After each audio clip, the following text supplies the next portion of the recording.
मैं सब जानता हूँ। मुझे सब कुछ पता है कि 7 तारीख और 14 तारीख के बीच में क्या हुआ। सत्य की लड़ाई है, जब तक इसे लड़ना, जब तक सत्य बाहर नहीं आ जाता। सुशांत सिंह राजपूत वाला मामला जब हुआ था तब कहा जा रहा है कि बॉलीवुड के बहुत सारे लोगों के राज खुल के सामने आए थे।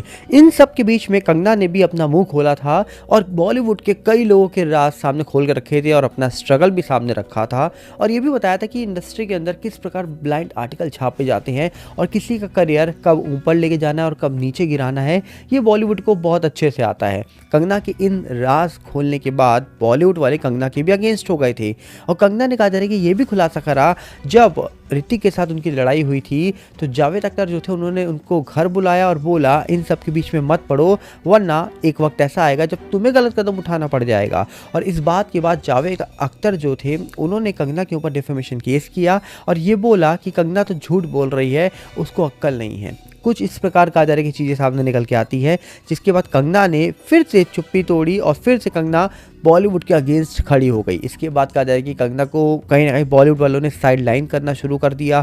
कंगना को फिल्में नहीं मिल रही थी, कंगना ने फिल्में बनाना शुरू कर दी। अब कहा जा रहा है कि हाल ही में कंगना की एक फ़ोटो ने सबको चौंका दिया।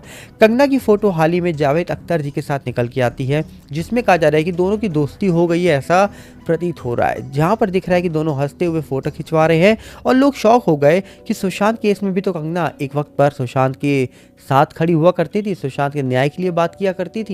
पर एक वक्त ऐसा आया जब मीडिया वालों ने सुशांत का नाम लिया तो कंगना अपनी कार में बैठकर तुरंत ही रफू चक्कर हो गई। अब हाल ही में कहा जा रहा है कि जब उनकी फ़ोटो जावेद अख्तर जी के साथ निकल के आई तो लोगों ने कहा ये कैसे हो गया। बताया जा रहा है कि इन दोनों का जो मामला था वो कोर्ट में चल रहा था। अब कोर्ट के बाहर ही दोनों ने मामले को सुलझा लिया और इसी के बाद जावेद अख्तर ने कहा है कि भैया कंगना की आने वाली फिल्म के लिए वो गाना भी अब लिखेंगे। और उन्होंने ये भी बताया कि भैया ये दोनों ने हाथ मिलाया तो कब मिलाया और क्यों मिलाया। जावेद अख्तर का कहना है कि कंगना रनावत ने जो गलतियां करी हैं उन गलतियों के लिए उन्होंने आकर उनसे माफ़ी मांगी, मैंने माफ़ कर दिया। और कंगना ने एक बार फिर से पलटी मार के सबको चौंका दिया है। क्या लगता है आपको कि कंगना ने इस बार पलटी क्यों मारी है? कमेंट बॉक्स आपके लिए खुला है, मिलते हैं बहुत जल्दी। बताइएगा ज़रूर, सुशांत के वक्त पर कंगना कुछ और थी, आज कुछ और है। क्या लगता है आपको? बताइएगा ज़रूर, मिलते हैं बहुत जल्दी।